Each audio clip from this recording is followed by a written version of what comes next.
Opa, tudo bem com vocês? Retornando aqui, sem edição. Foi uma ideia que deu super certo na segunda-feira, né? Com a realização da prova de Direito Civil. Então, vamos agora avançando para o processo civil 3. Vou deixar o link aberto para vocês, vou encaminhar para a líder da turma.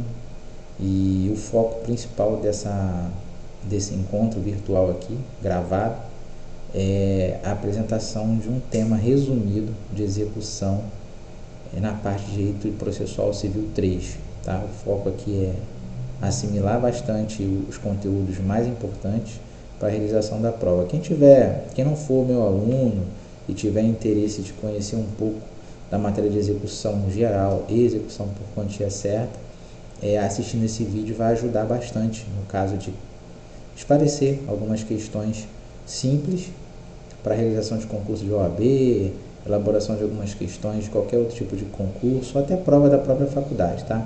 Os alunos que estão acompanhando aqui são do 5º período de Direito, então vai facilitar assimilar o conteúdo das nossas provas da faculdade. Então vamos lá. Vamos tratar aqui de execução. Eu vou deixar na tela aqui o conceito de execução bem resumido, tá? Tá bem similar do que aquilo que eu passei no Class, só que eu enxuguei, tinha alguma redundância lá, algum erro de digitação. A mesma coisa no material que foi colocado lá, eu coloquei bem resumido aqui. Conceito de execução. A execução nada mais é do que um meio pelo qual se busca o cumprimento de uma obrigação que não foi voluntariamente satisfeita. Tá? Falando de execução, devemos lembrar de título executivo extrajudicial, que é a vontade entre as partes, e dentro desse documento existem cláusulas que rezam o cumprimento da obrigação lá estipulada. Já falamos em sala de aula que nós temos o título executivo judicial, que são aqueles que são gerados através de uma decisão judicial, sentença, acordo, mais especificamente dizendo, e temos o título executivo extrajudicial, que é qualquer tipo de documento que retrata a vontade das partes, tá certo? Então, isso que nós temos que lembrar. Esse texto está um pouco extenso, por isso eu coloquei a minha carinha aqui embaixo, à sua esquerda, para não atrapalhar, porque alguns alunos fizeram contato comigo e falaram, olha, tá tampando o texto lá em cima, então coloquei aqui embaixo a minha imagem de máscara para a gente não atrapalhar a leitura do texto, tá bom? Eu vou ler de novo que está na tela, que é muito importante. Tudo que eu estou falando é muito importante para vocês assimilarem, ok? Estudamos em sala de aula algumas situações e nos apegamos a casos concretos de compra e venda de bem imóvel e contrato de empréstimo bancário.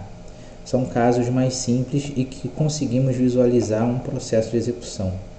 O processo de execução, de forma repetitiva e grosseira, é a busca da obtenção do objeto da prestação prevista em sede de contrato, título executivo extrajudicial, que não foi cumprido de forma espontânea pelo devedor. Criei mais um conceito aqui para vocês, dentro do que é correto. Elaboramos um desenho no quadro, não sei se vocês lembram que eu falei, estudem ali aquele gráfico da página 8, da aula 7, não me lembro se é 7 ou 8, e eu desenhei 2 folhas de papel explicando como funciona um processo de execução e como funcionam os embargos da execução. Fiz uma seta entre eles e falando sobre como é que é distribuído os embargos e como esse processo tramita no Poder Judiciário. Então, elaboramos esse desenho no quadro e expliquei o procedimento. Eu quero trazer isso para a memória de vocês, tá certo? Então vamos lá, eu vou voltar, esse é o quadro, a página 8, acho que da aula 7, que eu pedi para vocês memorizarem. Vou voltar aqui. Quando nós falamos de processo de execução,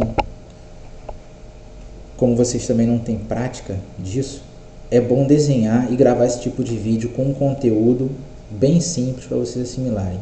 Falando de processo de execução, nós temos que ter exatamente um título executivo extrajudicial. O título executivo extrajudicial é a prova fundamental de que nós podemos iniciar um processo executivo ou processo de execução, tá certo? na verdade, o que nós temos que ter em mente? Estou tentando aqui assimilar a forma mais simples para poder passar para vocês não esquecerem isso que eu estou falando. Eu trago dois tipos de exemplo. O exemplo de um contrato de compra e venda, que eu falei no semestre inteiro várias situações sobre isso. Nós conseguimos assimilar e enxergar melhor esse processo de execução. Um contrato de compra e venda onde A compra de B um apartamento e ali A fala para B que exige o pagamento de X reais sobre aquele negócio, ele tem que estipular as condições de pagamento. E como é que é feita a estipulação de condições de pagamento? Através de um contrato. Esse contrato reza a vontade das partes, assinado pelas partes com cláusulas contratuais prevendo valor fixo do bem e forma de pagamento, tá certo? Uma vez descumprida uma cláusula contratual, desde que esse contrato seja assinado por duas testemunhas, isso se transforma num título executivo extrajudicial. E como é que eu cobro um título executivo extrajudicial? Fazendo uma ação de execução. Eu vou respeitar todos os requisitos de uma petição inicial, onde eu tenho que colocar a qualificação das partes, o endereço, relatar os fatos, estipular o valor da causa, que é o valor do contrato, tá bom? A cobrança do que vocês vão fazer através de execução, que é a diferença daquilo que ele deixou de pagar, que o devedor deixou de pagar, e aí sim ajuiza-se essa ação. É uma ação independente, é uma ação com todos os requisitos de uma petição inicial, obrigatoriamente tendo que juntar o contrato, porque o contrato é o objeto. Sem mostrar para o juiz o objeto que você está pretendendo, qual é o seu objetivo com aquela ação, fica complicado. Então a petição inicial ela vai estar irregular, tá? O juiz não vai conseguir julgar aquele processo, porque você não tem o objeto principal que você está pleiteando ali. Isso é uma situação sobre a ação de execução. Ela é completamente independente, tá certo? Estou aqui abrindo uns tópicos para a gente começar a avançar. Ultrapassando aqui, vamos analisar essa situação, que é a situação do processo de execução, onde eu dou dois tipos de título, tá? O título executivo judicial, que são aquelas sentenças, ou inclusive até o formal e certidão de partilha são considerados como título executivo judicial, e o título executivo extrajudicial, que está relacionado aí abaixo, que eu vou descrever nesse slide, porque a imagem está muito ilegível, então eu estou avançando aqui para a gente ficar com uma claridade melhor sobre os tipos de título executivo judicial, tá? Que você visualiza melhor. Nós já lemos o título executivo judicial, agora estamos lendo o título executivo extrajudicial. A letra de câmbio é extrajudicial, nota promissória, duplicata, debênture, cheque, escritura pública. Então, gravem isso daí, porque isso é muito importante vocês saberem, porque na prática vocês vão precisar conhecer o que é judicial ou extrajudicial para não se enrolarem, não ter problema com relação à atuação profissional de vocês, tá certo? Avançando aqui, tem gente passando aqui no corredor, falando alto. Eu destaco uma observação, que a lei prevê a possibilidade de criação de títulos executivos extrajudiciais através de leis especiais. E um exemplo que eu trago, que é bom vocês saberem, mas não é nada muito importante para a data de hoje, né? Um exemplo que é o contrato de honorários advocatícios. Então, todo contrato de honorário advocatício já é, por si só, um título executivo extrajudicial, tá certo? Então, visualizem a seguinte situação. Um contrato de compra e venda, que eu falei para vocês aqui ainda há pouco, e um contrato bancário. Contrato bancário de empréstimo tem um pouco de similaridade quanto à interpretação da aplicação da nossa ação de execução. O banco, quando existe um devedor, ele vai fazer uma ação de execução e, com base nessa ação de execução, ele vai juntar o contrato de empréstimo bancário. Qualquer tipo de empréstimo, financiamento para imóvel, financiamento para investimento em empresa, O cheque especial, por exemplo, quando o correntista ele entra no cheque especial e não paga, aquele contrato assinado por esse correntista, quando abre a conta, ele já está rezando sobre a questão dos critérios de pagamento de cheque especial. Então, isso é um título executivo extrajudicial, tá certo? Então, muitos empresários na época da pandemia buscaram os bancos para poder fazer empréstimo e hoje vem sofrendo ações de execução contra eles para pagamento daquilo que eles não conseguiram pagar naquela época devido à crise mundial que nós tivemos. Então, como é que isso acontece? Tá? Como é que isso acontece? Partindo do inadimplemento não só de um contrato de compra e venda, quando o devedor deixa de pagar suas prestações, e contrato de empréstimo bancário, quando o devedor também não paga a sua contraprestação, o banco pode ajuizar uma ação de execução. É interessante vocês observarem, quando a questão é bancária, buscar o banco para tentar fazer uma transação, porque qual é o diferencial de uma ação executiva, uma ação de execução ou ação executiva dentro da nossa realidade? O banco busca a cobrança daquilo que está previsto no contrato e de que o seu correntista não pagou. Tá? Então, existe uma diferença da ação de execução com a ação de cobrança. A ação de cobrança é importante vocês saberem, mas para hoje também não vai ter muito sentido, mas é bom vocês terem esse paralelo para a gente poder assimilar a questão da celeridade processual. Tá?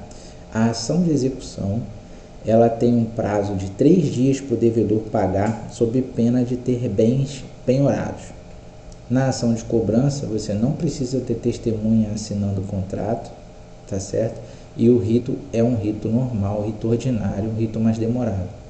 Então, ajuiza-se a ação de cobrança e a parte devedora tem 15 dias para poder apresentar a contestação.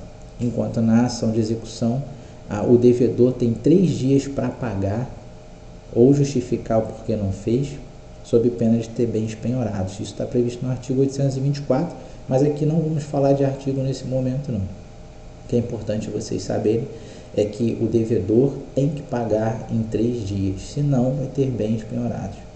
Então, qual é o objetivo do nosso papel? Qual é o nosso papel nessa situação, buscando defender os interesses desse devedor?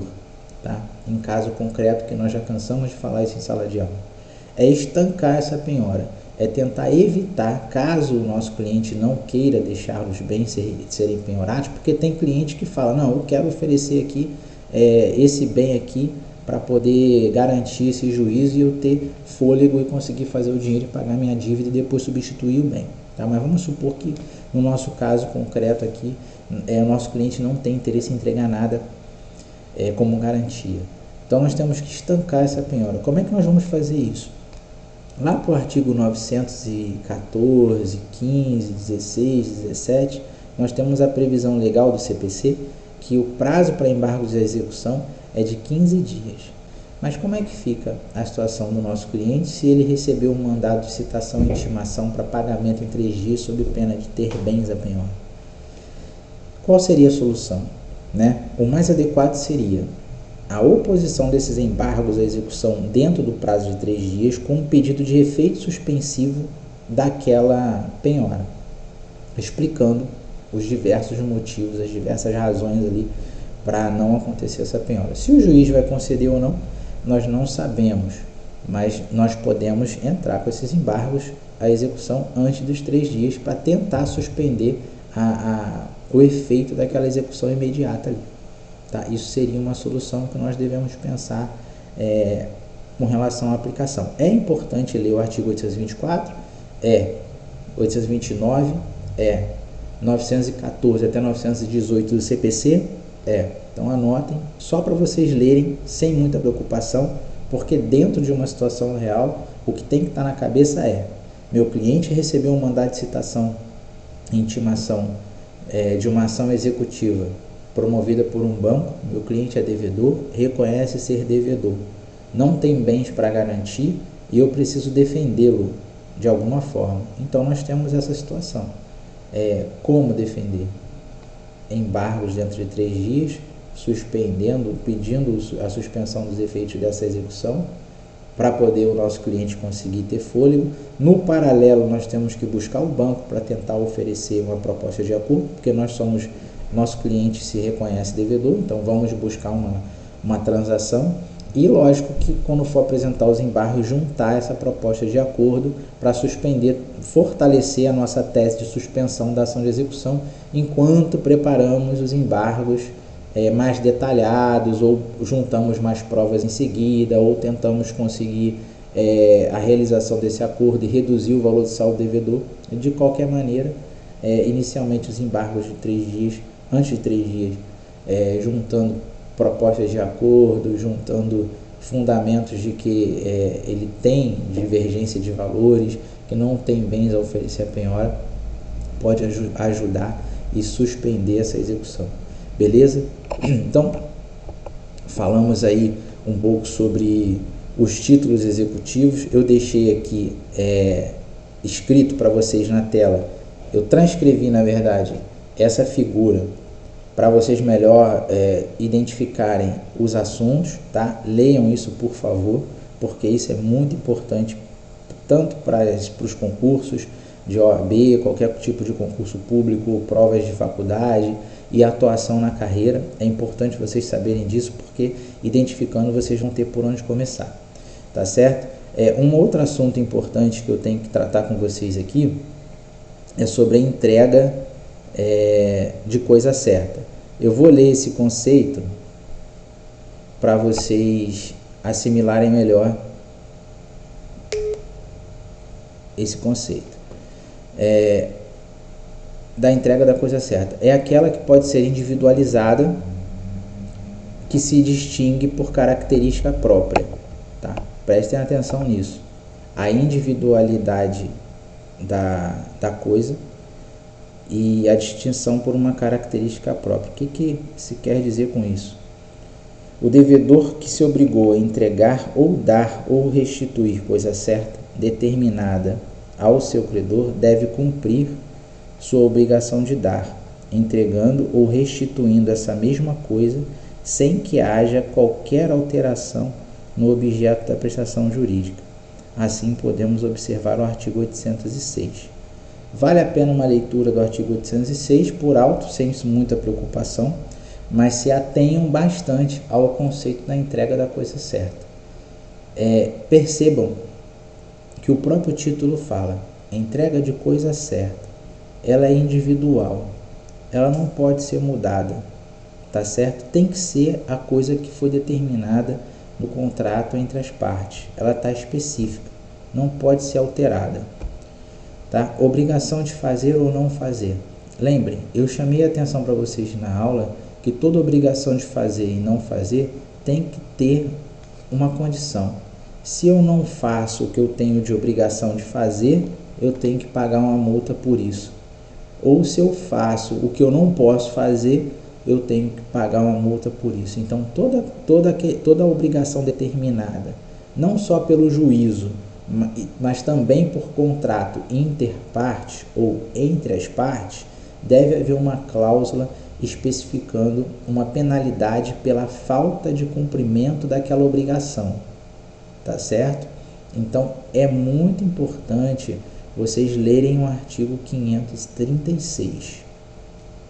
O artigo 536 do CPC manteve a ideia de uma execução diferenciada para a chamada tutela específica, com o objetivo de se conseguir, na medida do possível, uma tutela jurisdicional que garanta ao exequente o mesmo resultado que decorria do cumprimento espontâneo da obrigação.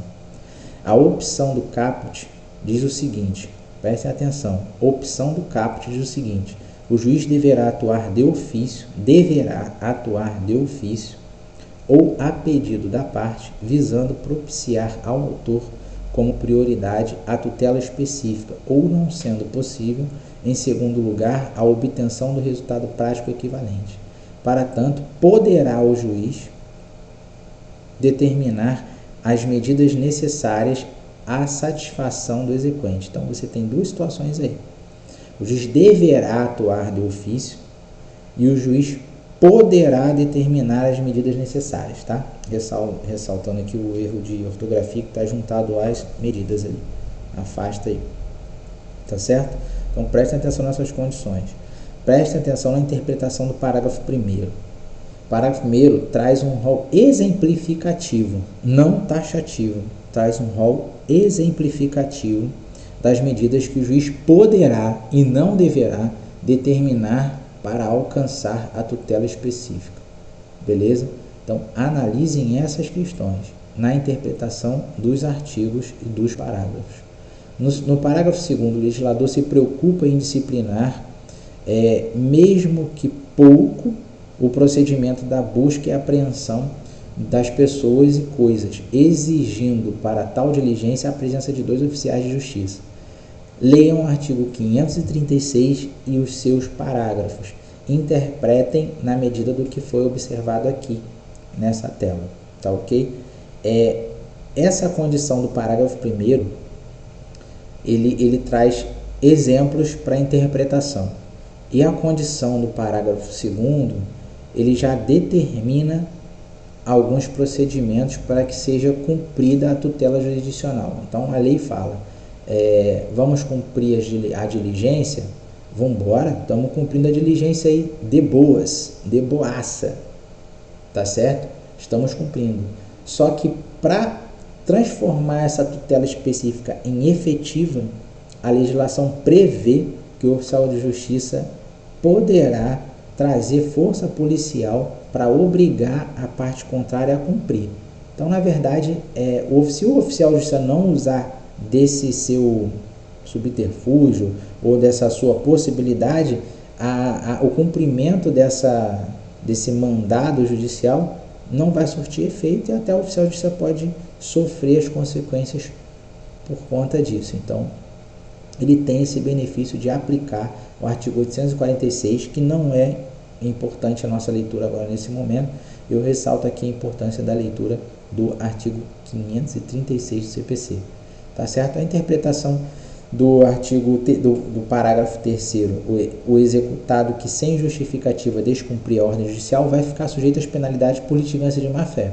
Então, recebendo a ordem judicial, o executado tem que cumprir. Se não cumprir, ele tem uma pena. E a pena de litigância de má-fé é multa. A interpretação do parágrafo 4º esclarece que o artigo 525, que trata de impugnação do executado, aplica-se no que couber o cumprimento da sentença que reconheça a exigibilidade da obrigação de fazer e não fazer. Vou repetir. Reconheça a exigibilidade, não a inexigibilidade. Então, prestem atenção nesse ponto, por favor. O parágrafo 5º, que são os deveres de fazer ou não fazer, que não tenham natureza obrigacional, deveres positivos ou negativos que decorrem da lei e não de um vínculo obrigacional. Tá certo? Não tem um vínculo obrigacional a relação do parágrafo 5º. Tá? Não chega a ter muita importância a interpretação desse parágrafo 5º, mas se atenham à interpretação do 1º até o 4º. Execução por quantia certa. Conceito. Eu estou lendo tudo porque é para vocês fixarem, tá certo? A execução de obrigação de pagar quantia certa tem por objetivo o cumprimento da obrigação de prestação pecuniária não cumprida espontaneamente. É mais ou menos similar àquilo que nós falamos no início dessa explanação. Tá? A execução busca o recebimento de alguma coisa, é a garantia. Nós definimos esse conceito na sala de aula de uma maneira muito simples.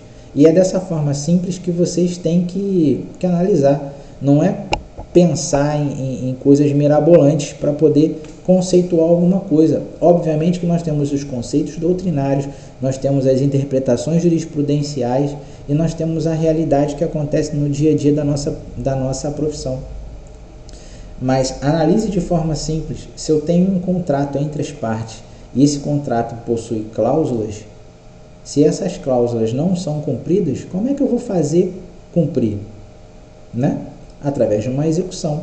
Agora, se eu tenho uma previsão legal, legal não, apaga isso.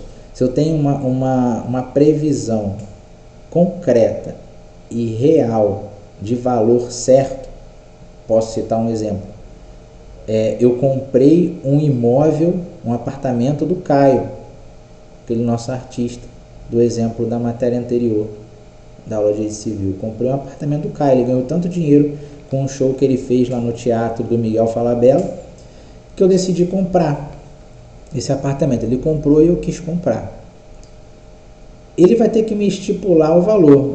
O meu apartamento custa R$1 milhão, R$1,5 milhão ou R$2 milhões. Você quer comprar? Eu quero, eu tenho esse dinheiro, mas eu só posso pagar parcelado. Então eu tenho um valor líquido e um valor certo. Estipulo com cláusula contratual. Vou pagar parcelado em tantos meses. Se eu descumprir esse contrato, o Caio vai ter um título executivo extrajudicial e vai ter um valor líquido e certo para poder me executar.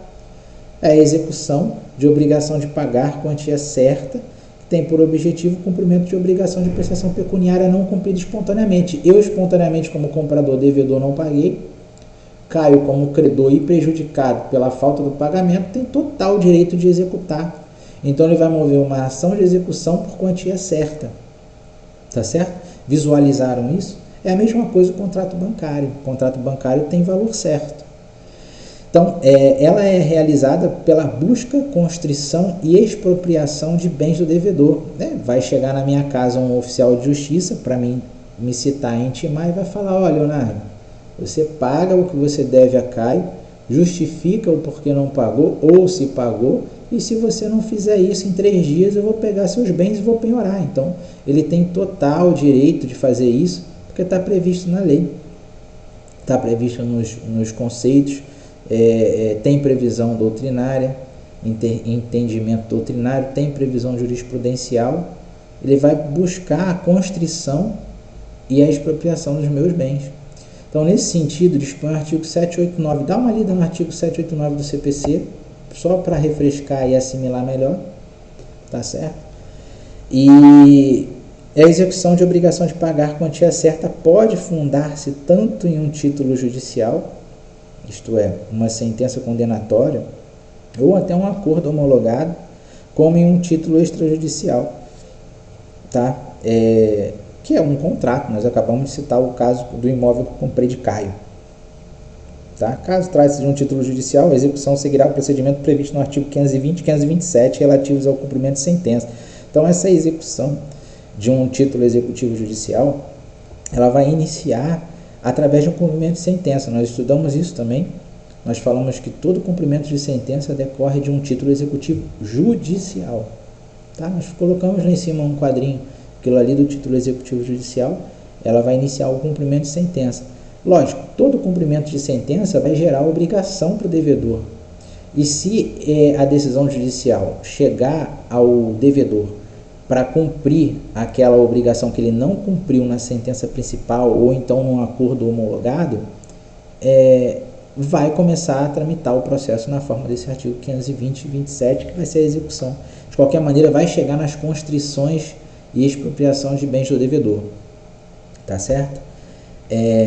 Cabe salientar que a execução de obrigação de pagar a quantia certa pode ter origem em uma obrigação de entrega de coisa, de fazer ou não fazer, que não for possível o cumprimento desta obrigação e o exequente optar por receber por valor equivalente a perdas e danos. Eu coloco aí uma proposição de execução por quantia certa, ressalto a importância da execução carregar, trazer consigo o título executivo para provar para o juiz que existe um título executivo e que daí saiu a execução. É importante também, ressalto o item 2, o demonstrativo de débito atualizado, para mostrar para o juiz: olha, ele me deve. Olha, ele me deve isso, conforme o contrato está atualizado aqui. Então, são provas importantes para se juntarem.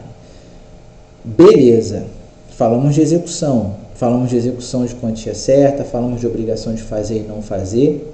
Show de bola. Nós falamos também da nossa situação de um empresário que recebe uma citação e intimação para pagar em 3 dias sob pena de penhora. Me coloquei como exemplo Caio, artista famoso, comprou um apartamento, me vendeu, eu não paguei, ele me executou. Show de bola. Como é que o executado se defende? Nós falamos do prazo até 15 dias. Podemos entrar até 3? Podemos pedir efeito suspensivo? Podemos. O juiz vai aceitar ou não? Depende do que o juiz interpretar, depende do fundamento.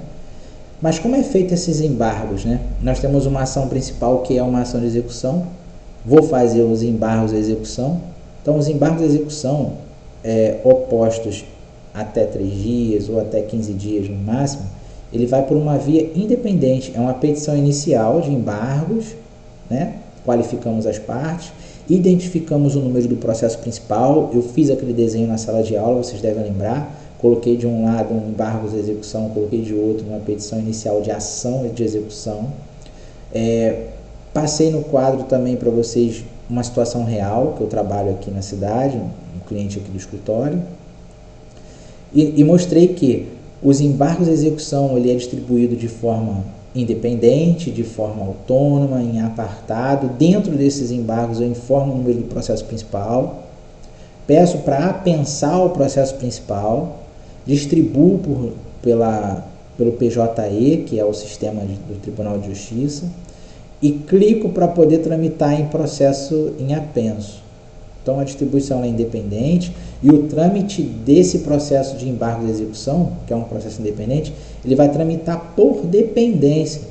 Ele vai tramitar em apenso, por dependência. O principal caminha, ao lado caminha os embargos. Então o juiz vai parar, espera aí, chegou os embargos de execução aqui. Vai olhar, vai ver que tem, porque quando eu distribuo, automaticamente eu tenho que comunicar ao juízo principal que eu distribuí os embargos, para ele poder ter ciência. E aí sim o sistema vai anexar esses dois processos. Tá certo? Fundamental entender e interpretar a proposição da execução por quantia certa. Beleza? Vamos avançar aqui. Eu lembro que eu comentei na sala de aula, eu falei com a líder da turma, para anotar e me mandar umas observações para a gente fazer um resumo. Nós já fizemos resumos em sala, então estou trazendo aqui. É muito importante vocês saberem quais são os bens impenhoráveis. Tá? Essa anotação eu não vi lá no resumo, mas eu estava lendo o material e falei, caramba, eu falei sobre isso na sala de aula. A tamanha importância que vocês têm de entender o que é o artigo 833. Não só para efeito de prova de faculdade não, tá? É para efeito da nossa vida real. Quais são os bens impenhoráveis? Leiam o artigo 833, memorizem esses incisos. O juiz ele não é obrigado a saber, ele não tem como saber que o bem que foi penhorado é impenhorável. Tá certo? Parece redundante, mas é isso aí. Eu posso requerer, o Caio, vou dar o exemplo do Caio, pode requerer a penhora do meu apartamento, mas ele não sabe que esse apartamento é o único apartamento que eu tenho uma mulher e 3 crianças remelentas em casa chorando, com problema de saúde, é a única casa que eu tenho para morar, e esse bem é um bem impenhorável, é um bem de família, ele está registrado em cartório como bem de família, mas o Caio não sabe, ele quer receber o que é de direito dele. Então ele menciona isso e o juiz ele vai dar o contraditório, porque quando ele me citar e me intimar a pagar o saldo devedor, e eu não vou pagar, e o oficial de justiça vai penhorar, o oficial também não vai saber, e eu não vou estar em casa, por exemplo, vai ter uma pessoa lá cuidando da minha casa e o imóvel vai ser penhorado. Então, como defesa, eu posso me manifestar nos autos do processo, informando que aquele bem que eu estou residindo é o único apartamento que eu tenho filhos lá dentro, e isso está declarado em imposto de renda, isso está comprovado e registrado em cartório que aquilo ali é um bem de família. Aí sim, eu vou informar o juiz e o juízo, por previsão legal, vai ver o artigo 833, vai ver que esse bem é impenhorável. A mesma coisa, se por exemplo eu sou mecânico, eu tenho uma oficina mecânica, o Caio busca a penhora na minha oficina, busca a penhora de ferramentas e o juiz não sabe que eu tenho aquela única oficina, ele autoriza a penhora e o oficial de justiça vai lá e busca e apreende tudo. Então está previsto aqui maquinários, ferramentas, utensílios, instrumentos que com relação ao exercício da minha profissão. Se é referente ao exercício da minha profissão e eu preciso daquelas ferramentas para poder ganhar meu dinheiro e sustentar minha família, são bens impenhoráveis. Então prestem atenção nisso, prestem atenção no seguro de vida, prestem atenção nos móveis e bens inalienáveis. Agora, lógico, temos que prestar também muita atenção. Se eu pego um empréstimo no banco e com aquele dinheiro eu compro um imóvel e aquele é o único imóvel que eu tenho, mas eu consegui comprar com o dinheiro que eu peguei de empréstimo e eu não paguei esse empréstimo, aí sim, esse imóvel pode ser penhorado, tá certo? Fica então aí a matéria, estudem o que eu falei, deem uma lida para refrescar a memória. Essa é a dica de ouro de hoje. Quem não for meu aluno, estiver acompanhando, assistir esse material, pode continuar. No semestre que vem, quando iniciar o ano letivo, já estou prevendo, ao término de cada aula, botar um resumo desse nível. É pouco tempo, eu não sei quanto tempo eu gravei aqui, não fiz edição de vídeo, tá torando direto aqui, para não falar outras palavras. Beleza? Então, hoje à noite estaremos lá. Boa sorte, bons estudos e até mais. Valeu!